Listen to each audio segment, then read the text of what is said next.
All right, guys, welcome to the Digital Barbell Podcast. Thanks for taking your time to be here. Thanks to those of you that have taken your time to leave us a 5-star rating and a written review. We greatly appreciate it. If you're not watching this on YouTube, you should know that we have a YouTube channel where we put up almost all of these podcast episodes. We've crossed the threshold of 500 YouTube subscribers. I feel like we're like legit influencers at this point. I think once we get goodness. Actually, I think at 500 subscribers, you can like quote monetize your channel, but you have to have accumulation of like a bazillion hours of content watched before you can make that happen. And we're not even close to that threshold. So don't, change your retirement plans anytime soon. I don't think we're going to be cashing in on our YouTube views anytime soon. Man, we have a lot to get to in this episode. We have a topic, 7 pieces of common fitness advice you can ignore. We have an important announcement, so let's get the sponsor out of the way before we even get into that. Okay. We're not sponsored by Clearing Our Throat, but we're probably going to be doing that quite a bit during this episode since we're both getting over a cold. But we're sponsored by this haircut and this shirt. I wish you guys could see the face she makes at me when I blurt these things out, that she has no idea what I'm going to say. I feel like I got a really good haircut today. Looking good. I mean, like when I get it cut this short on the sides, you can't really see how much gray hair I have. And I think he did a really good job on the top. I'm taking off my headphones, giving it a look over. The length on the top. I like, yeah. When we had our friends Chris and Aaron over a couple weeks ago, they hadn't seen us in quite a while. First thing Chris says when he gets out of the car is, "Man, you have got a lot of gray hair now." I'm like, "Hey, good to see you too, man." It's on the sides of your head, which is the weird. It's a sign of wisdom. So, but it's just in a weird place. It's just like. I mean, would you rather my hair turn gray or turn loose? All right. What else? And then why is this the sponsor? Okay, so this shirt, like I made it known on our Instagram story. This is like my favorite shirt right now. Got it like a month ago at a local place here in town, and it's like in the rotation. As soon as it's clean, it's the first one that's going on my body. Sometimes even 2 days in a row. Yeah.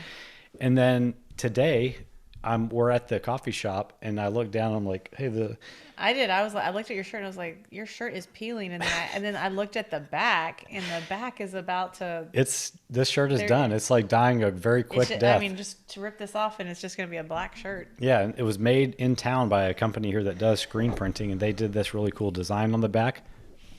But it's all peeling off. But the fine print says do not dry it. So there you go. So the sponsor of this podcast is follow the directions on what the cleaning instructions are on your clothing. Who doesn't dry a t-shirt? Maybe it's made with like some sort of hippy dippy woo woo ink or something that can't be dried, but whatever it is, I'm going to ride it out until it's gone, and then I'll be wearing it as a blank t-shirt. I thought the sponsor should have been Warby Parker, since I never wear my glasses. Yeah, you are wearing your glasses. My eyes were just like hurting today when I put my contacts in. I was like, I can't wear contacts today. What was the hilarious joke I came up with in the car about wearing your glasses like out in the middle of the day? Like because I usually just wear my glasses in the morning and at night. And we went out, and I was like, man, I feel like I'm like in my pajamas because I have my glasses on. And he said, "You're in your face pajamas." Hey, raise that microphone up a little bit so it's a little closer to your mouth. You and your face pajamas. It was pretty funny. Okay, with the sponsor out of the way, let's make this important announcement. We have an all-new program, a workout program that is new. This podcast is coming out on Thursday, so we're telling you about it like kind of at the last minute. Yeah. So you don't need to waste a lot of time thinking about it. You just need to go to the website, read about it, and then join. What is the focus of this program, and who is it for? We have an all-new program. It's an 8-week program. It starts Monday so that you can finish up before Santa comes down the chimney. The week before Christmas, we're done. No excuses. It is an 8-week physique program. So we're focusing on growing our muscles, building workouts. It's going to be 4 days a week. There's a ton of volume in this program, but it's great. Like I did the first workout yesterday to test it out, and the first one would take about 40 to 45 minutes. So tons of volume, but in a doable done efficiently. Done efficiently. So like we're not making it a secret that we're trying to help our clients get in the amazing shape, be healthy, but also look as fit as they feel. Yeah. And that is the focus of this program. If you've done group classes before, maybe you used to do something, you haven't done anything in a while, you've done CrossFit, whatever. you like working out, but maybe you're just not seeing the results that you would have expected. This program is designed to make that happen. It's very low on conditioning. It's mostly focused on muscle growth. We have two options available to try to keep the barrier for entry as low as possible as far as price goes. Yeah. You can get all 8 weeks for only $147. All the workouts delivered in our app, video demos of everything that you need to do. Never wonder what you're doing, that kind of stuff. You can track your progress in there, or you can do that and get one of us three in the company to coach you and hold you accountable along the way. Check your form, recommend when it's time to go up in weight, all that good stuff. That's only $247. Yeah, the coach allows you to maybe squeak a little bit more progress out of an 8-week program, because you do have a coach watching you and be like, that was too light, let's move up in weight, or like, you were doing this movement wrong. Like, it's more efficient if you do it this way. All the little things that you might not know just watching a demo and then trying to replicate it yourself. Yeah, or if you're like, when I do this exercise, like I don't actually feel anything. We can say, all right, well, let's try this instead. Help you with stuff like that. And we also, little thing about the program is there's a men's and a women's version of it. And this is a barbell. Careful, don't put your foot in your mouth like I did last week. This is a barbell or dumbbell program. So when you get it, there's an option for both in there. You don't have to tell us ahead of time if you're doing barbells or dumbbells, but you'd have to tell us if you're a man or a woman. I'm just kidding. No, really, like I wrote 2 different programs because, I gave women a little bit more like glute biased, work movements, and then men a little bit more chest bias movements. So that's the difference. I like it. Like you said, the program starts Monday, October 30th. You're probably listening to this Thursday or Friday up before the Monday that it starts. So don't mess around. Head to digitalbarbell.com/8weekphysique, the number 8. You can read about the equipment that you need. And there's 2 options there. You just let us know which one you want to do, and off to the races we go. Yeah, I'm excited about it. It's great. Yes. I'm going to do it. All right. Already started. I'm going to just continue on. You're ahead of the game. All right. We're ready to get into the topic of the day. 7 pieces of common fitness advice you can ignore. Who hasn't been at a party and overheard somebody say some sort of nonsense? And you're like, oh boy, that's terrible advice. Or you read a headline on a magazine at the grocery store and you're like, oh boy, that's a setup for failure. We only got a limited amount of time and energy to devote to our fitness. Let's not focus on this nonsense that doesn't matter. All right. You want to read them? You want me to? Go ahead. All right. Number 1, you need to change your workout program often to keep your body guessing. Muscle confusion. I think this is like the only thing confused around here is people who are constantly changing their program. Yeah. Sometimes people call them program hoppers, like program ADD, whatever. The point is, your workout program doesn't need to change just for the sake of changing. There's a benefit to training, and there's a benefit to doing a lot of the same things over and over again. Let's say you wanted to become a really good card player. That was your goal. And you got like a training program to make you good at playing cards. But on day 1, you learned how to play poker. On day 2, you learned how to play blackjack. The next week, you learned how to play Go Fish.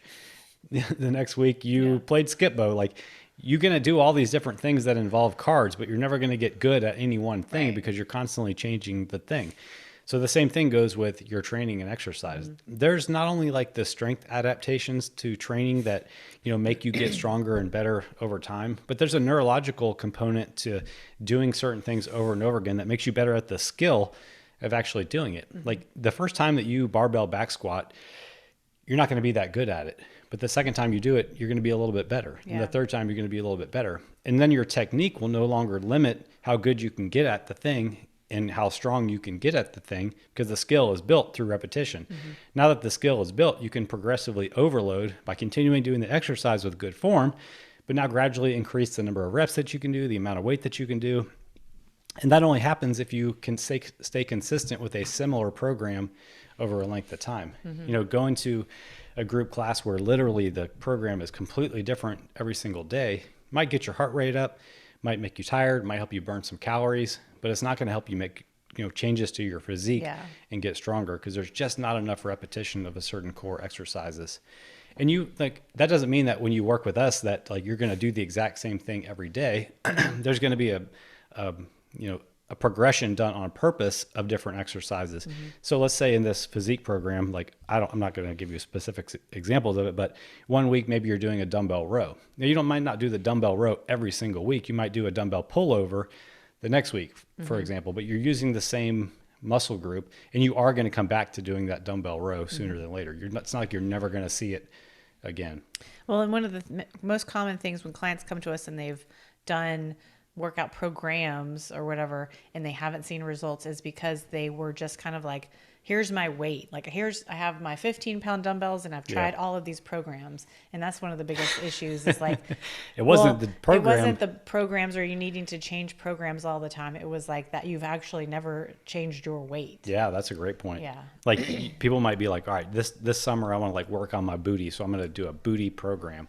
And there might be some benefit and some good things in that program. But what if you had just like chosen exercises in a program that has like the fundamentals and you progressively got stronger and stronger and stronger and better at those things, you would see more results in your booty than changing to a different like booty a program every 3 months. Something that's going to give you like a full body workout, but you're going to be able to progressively overload it in all places. Yeah, that you cannot progressively overload in a random program. I actually did a booty program and I ended up on crutches, guys. Don't do it. Blew out my calf. There's so many ways I could take that joke, but I'm just going to leave it alone. I had a major calf injury from this program. Yeah. It was so much lower body. Oh my gosh. One last thing I'll say about this is, CrossFit is a big part of our background, and we think there's tons of benefits to CrossFit. From a functional standpoint, for building whole body strength, for building mental toughness. But sometimes the randomness of a CrossFit program, depending on what gym you go to, is that you will never see significant improvement in your muscle growth and physique because of this random factor that we're talking about. I'll just leave it right there. Careful. Tread lightly talking about CrossFit. Speaking of CrossFit, if anybody is going to be out at the Rogue Invitational this weekend, come find us and say hi. We'll be there. In the front row. We're going to be on the third base line. No, I think we're in the second row, not the first. Yeah, not the first row. Right there. I'll be wearing this shirt right here with the peeling Texas. And Blakely will be wearing her face pajamas. Hilarious. Oh man, I'm laughing so much I'm getting hot. Okay, second piece of common fitness advice that you can ignore. As long as you burn off the extra calories that you eat, you won't gain weight. How many times have you heard somebody eat something and then they'll say, Don't worry, I'm going to burn it off later. I'm going to go burn this off. Or, oh man, I got to go do an extra hour of cardio to burn off this. Or the opposite of like, it's okay if I have this because I worked out earlier. Yep.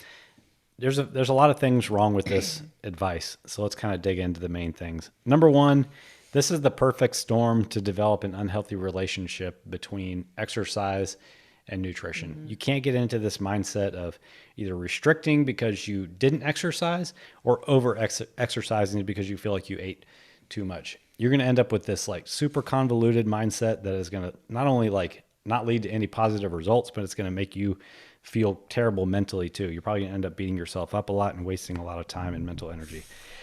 The other thing is, like from a more scientific standpoint, you can't do it. Mm-hmm.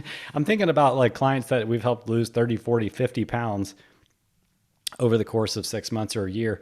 And never once was there anything to do with their goals about like, let's try to burn this many calories, or let's correlate how much you ate versus how much we think you're going to burn through exercise. It's completely unnecessary.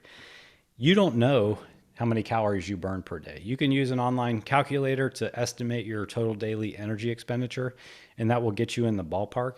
But your total number of calories that you burn over the course of the day are made up of different categories that you largely don't have a lot of control over on a day-to-day basis.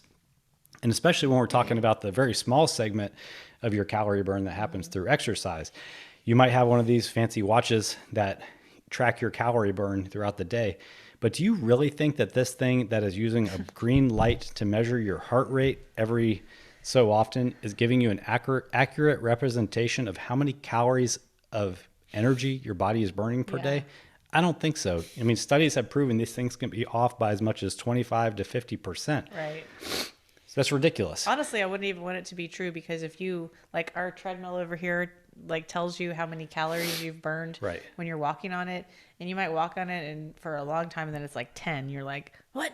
You know, like, I wouldn't even want this to be a true myth or whatever. I actually shot all the content for a piece of content that I never made, excuse me, where I ran on that treadmill until it said that I had burned 500 calories, and I timed how long it took. You know, I shot video about it, Yeah. and then I did like a talking part about, okay, let's see how long it takes for me to eat 500 calories of food. And I went and ate like 500 calories of corn chips, and it took like 3 seconds. Yeah. Point being, like, there's no way you can just Right. go off and go and burn the calories that you eat off. So let's just kind of recap like where your calorie burn goes throughout the day, to kind of give you some perspective of why this is a bad approach to try to burn off extra calories that you eat. Blakely's running off camera. I need a tissue too. So all of the calories that you burn during the day can be described as, like I said, your total daily energy expenditure. Energy is the calories. The four main components of that are, number one, your basal metabolic rate. This is the cost in calories just to keep the lights on. You lay in bed all day, you do nothing, you circulate blood, you breathe, that's it. That's 60 to 70% of the calories you need per day.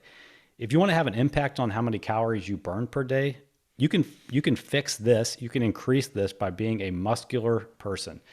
If you think about the thing that makes you burn more calories at rest, it's the tissue on your body. How metabolically active is your body composition? Are you mostly muscle, which requires a lot of energy to survive, or are you mostly fat, which just kind of sits there and doesn't use a lot of energy? You want to ramp up your metabolism and burn more calories? Build muscle. Join 8-week physique. The second category that requires the next most calories is what's called your non-exercise activity thermogenesis, abbreviated as your NEAT. This can account for up to 15% of your daily calorie burn. And I said it's non-exercise activity. This is usually subconscious stuff, like what I'm doing right here with my hand, moving it around, tapping my foot, wiggling at my desk, blinking, things like that. You have some control over this, even though it's subconscious. You can set yourself up to burn more calories by putting yourself in a position where you're more likely to move. If you have Like a a standing standing desk, desk. you're probably going to burn more calories than if you're just sitting. You know, if you set a reminder on your phone to get up and walk every 5 minutes, you're likely to be Every more. 5 I mean, I'm minutes. sorry, every hour. Move for 5 minutes every hour. You would be fired from your job so quick if you got up to move every 5 minutes. Also, they would think you're crazy. Okay, the next thing below your non-exercise activity is your exercise. This can account for about 10% of your total energy burn for the day. So if you're an average size guy whose total daily energy expenditure is 2,000 to 2,200 calories, somewhere in that range, you're probably only burning between 200 and 220 calories per day, even if you're exercising. That's like, a handful and a half of chips, or that you just walk by a cake and absorb 200 calories without even thinking about it. And then the last part of your total daily energy expenditure is the thermic effect of food. This is the energy that your body burns in calories, extracting the nutrients out of the calories that you eat. And you have some control over this too, because you choose how you spread your calories out based on your food choices. Not surprisingly, protein burns the most calories to extract the nutrients out. So a high protein diet, a moderate protein diet, causes your body to burn more calories. These are the things that you should be focusing on when you're thinking about manipulating your weight, is the things that are in your control with this. Obviously, exercise is only a very small part of it. And if you really want to have a good relationship with all these things that we're talking about, use your exercise and your training to build your strength, to improve your cardiovascular fitness, to improve your confidence, and use your nutrition to drive whether you're gaining or losing weight, but not in a punitive way for or against your exercise habits. All right. said. I don't know if I can say anything else on That was that. great. Yep. Plus, I'm losing my voice already, and we're on Yeah. number 2. Why don't you read number 3? I brought you some tissues. Oh, thank you. Read number 3. Give me a break. All right. Should you wrote this weird. You Be read- sure you stretch before you work out so you don't get hurt. There's some words missing on the page. There was a little typo there. Yes. Be sure you stretch before you work out so you don't get hurt. Where did this come from? Like, why is it the common thinking that the best thing you can do before you work out is stretch? I mean, it's been around forever because they've done tons of research on whether this Yeah. is beneficial or not. Yeah. I forget the exact number, but I want to say performance increases, explosive performance and strength outputs decrease by as much as 30% by stretching before you do a weightlifting You're session. talking about doing like a powerlifting. Right. Yeah. So, but it's out there. This myth continues to pervade. Go to any gym and like people are out there on the foam rollers. Yeah. You're grossing me out. Up your nose. I didn't know I had a runny nose. I can't. On the side, over here. That's not my nose. That's my eye. Sorry. We're going to edit this part I was out. super distracted. I couldn't even think. Okay, so let's talk about like what. Yeah, go ahead. I was just going to talk about what we give our clients for warm-ups and why. All right. So we start the day with a general warm-up. And the point of this general warm-up is to move your body through ranges of motion and to bring your body, your core temperature. Your core temperature up. There are some light stretches usually included in there, something like a Samson stretch, a couch stretch, some like moving of your shoulders, and like I call it the Michael Phelps stretch. Just imagine things like this. And then it's usually 2 to 3 rounds of things like squats and push-ups and sit-ups. And this is to bring your body through all the ranges of motion that we're going to be seeing and to bring that core temperature up. And then before each section, there's another warm-up. So say you start the day with a back squat. We're going to have recommended, and you're doing a barbell back squat.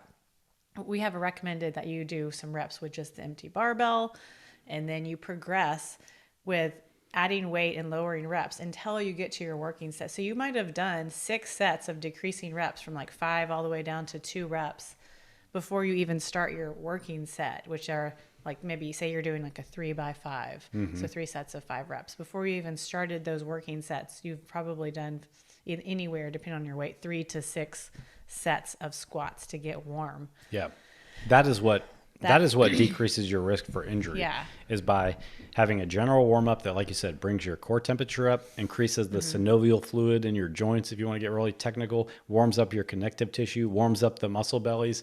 That's what prepares you to do something. So we don't want to do 10 minutes of stretching and then put 185 on the barbell and start. Like that is absolutely, like, that stretching has done no good for that barbell back squat that you're about to do. I would even say, like, if you did a session of static stretching instead of a general warm up, and then you went into the specific warm up for the exercise, you would still feel creaky and not really ready if you hadn't done a general warm up first.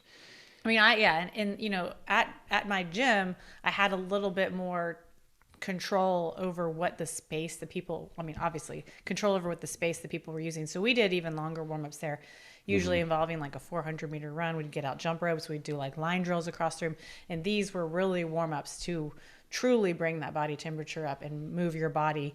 So even if you're coming into the class sore, you're pushing your body to ranges of motion in safe times when you're not using any weight and you're bear crawling and things like this. Okay. Yes. But then before each movement, like I said, we have a little warm up. So even if you've done your back squat, you did all those warm ups, you're doing a dumbbell row. I'm going to suggest warm up with 1 to 2 lighter weights before you begin. So say your dumbbell rows at 50 pounds, you're going to pull off the 25, do a few, pull off the 35, do a few, and then pull off the 50s. Yeah. And then down the line, you've gotten to your conditioning workout. I'm going to have another little sentence in there and a segment to tell you, like, okay, practice each movement before you begin, and then put them all together in a little bitty like flow check, I like to call it, so that you're working with your working weights, moving quickly, making sure it all feels good, and then go. So, I just figured out where this came from as you were talking about that. This whole thing came from Rocky. He gets up at 5 o'clock in the morning, drinks his raw eggs, and then he stretches in the kitchen or out in the street outside the stairs. Then he goes off for his run. He just stretches. He doesn't warm up. It's not Rocky. That's where it came from. He usually goes outside and does pull-ups on his pull-up bar before he leaves. And he does no warm up before that either. Come on, Rocky, you get it together. So all that to say, you've probably heard that spiel 100 times on this podcast, but about Rocky? About all of these different types of warm-ups that we have throughout a workout. And this is all designed to keep you safe. Maximize performance. If you have time after your workout to stretch, it's probably more beneficial to do it then, even if the benefit is only placebo. At least your muscles are warm and it's going to feel better to stretch those muscles at that time anyway. All right. Last one. Oh, no, the last one. Next one. Halfway there. If you want to burn belly fat, do things like crunches and sit-ups. Oh, yeah.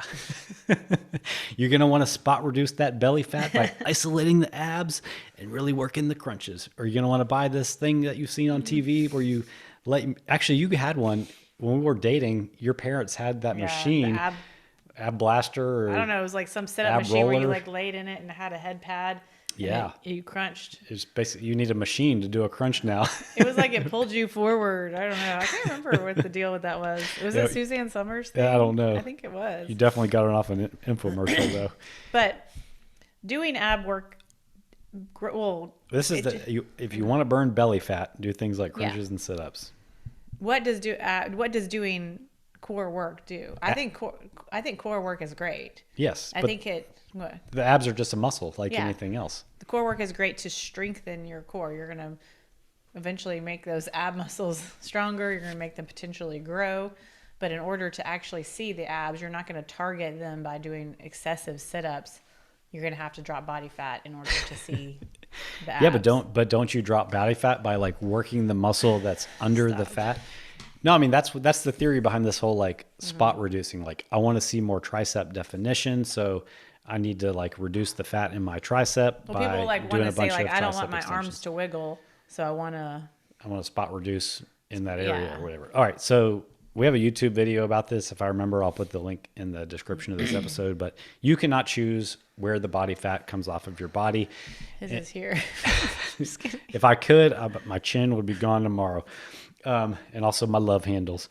But you can't choose where it's going to come off, and you can't choose the order in which it's going to come off. Unfortunately, for most people, men, the last place you're going to lose fat is in your stomach. Ladies, the last place you're going to lose fat is in your hips and thighs. Those will probably be the strongholds that only completely come off as you get down to the leanest that you possibly can. This is where the conversation of trade-offs comes in. Like how closely are you willing to track your food? How many extra steps are you willing to get to lose that last bit of fat? But regardless of the order and the timing of which it comes off, you cannot decide where it comes off at any given time.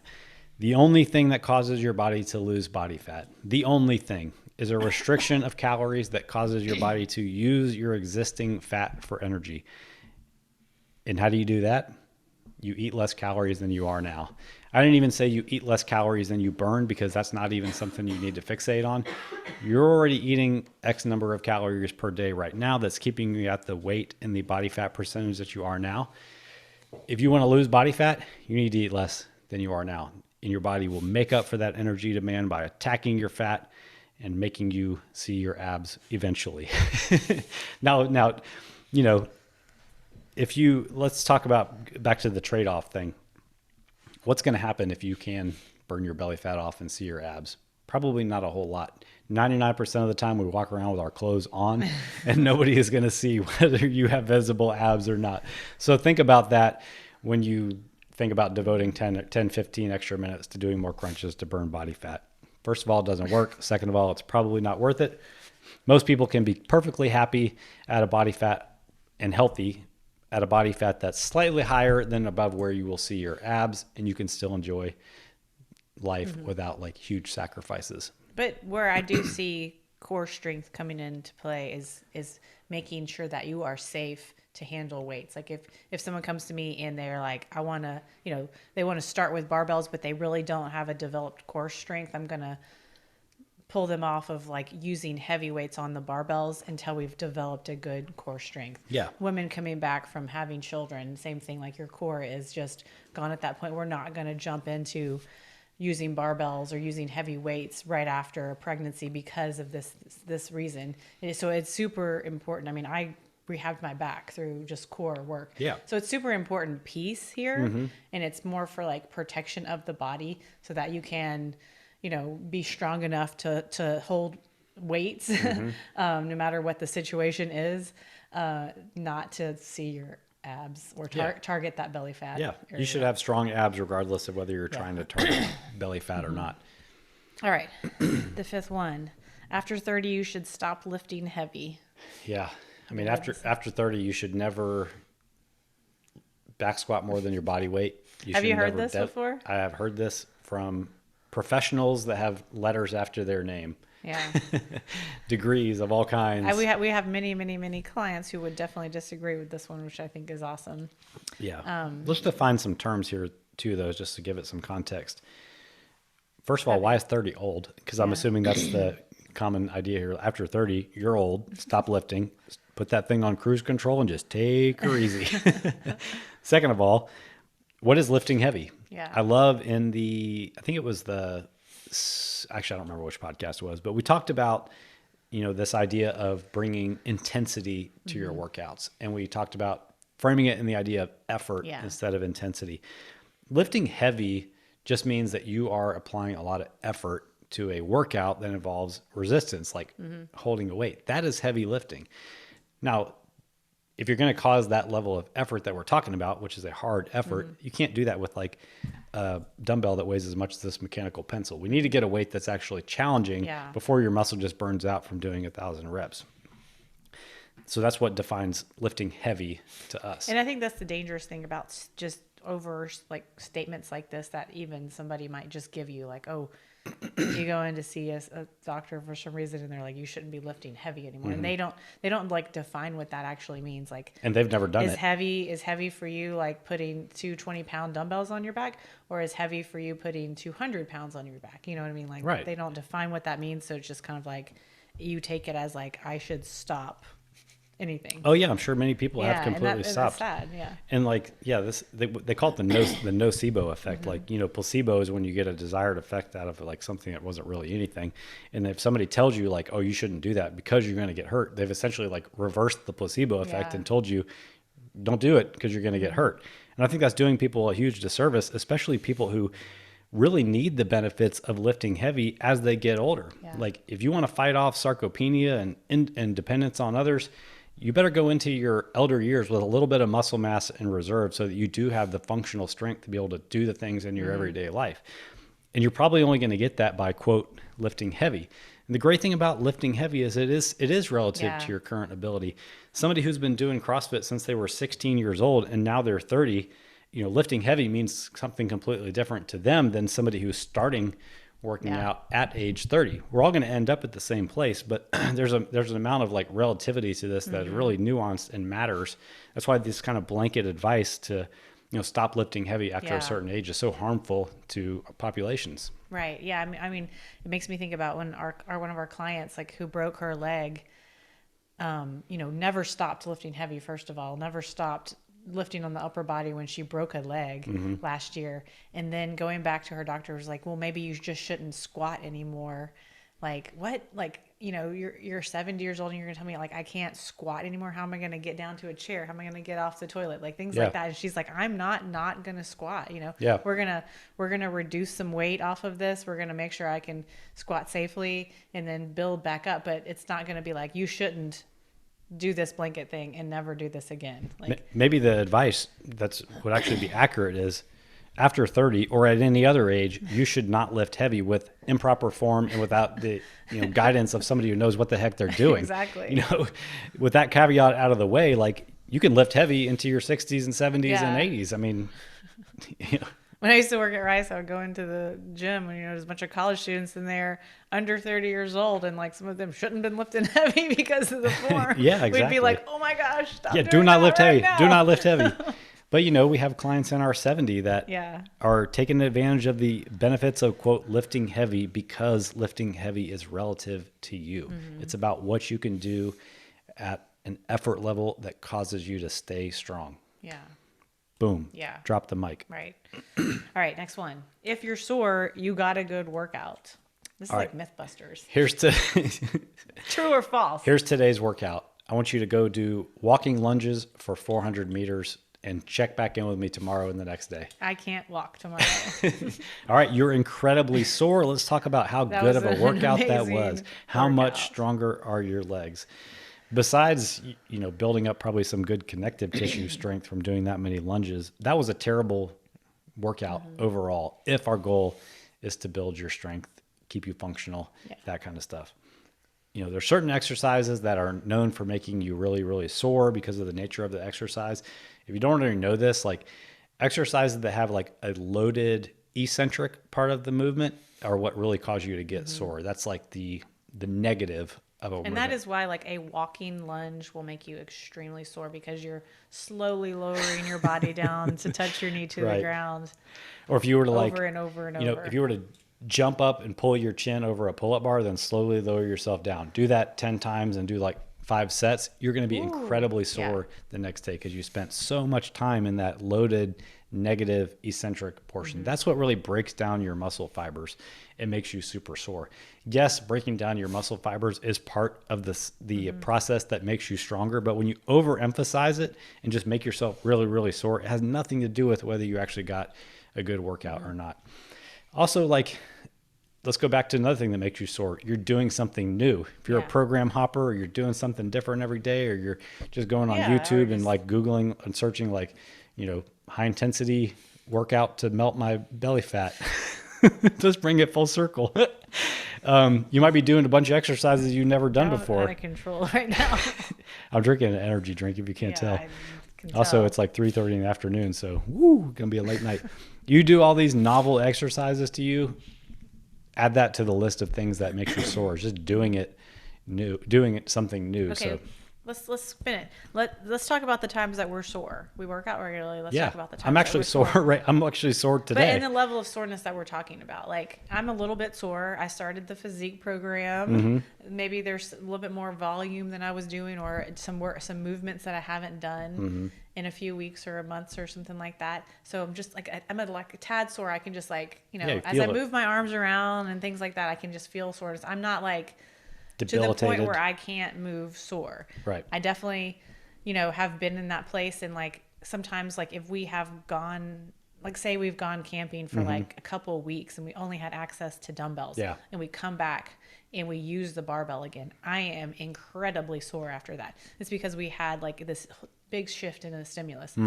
If you haven't done things like lunges in a long time, actually, when I worked this PHYSIQUE program, we looked at it and I was like, okay, there's a lot of lower body in this. Like, let me start off with like just like 2 sets for everybody the first week, and then we'll build from there, because I know that like if you haven't done things like that, you're gonna make your body incredibly sore. So, I mean, there's definitely times when you're sore. You did get a good workout and you're incredibly sore, but like the example you gave was good of just like, okay, my workout today is I'm gonna lunge a mile.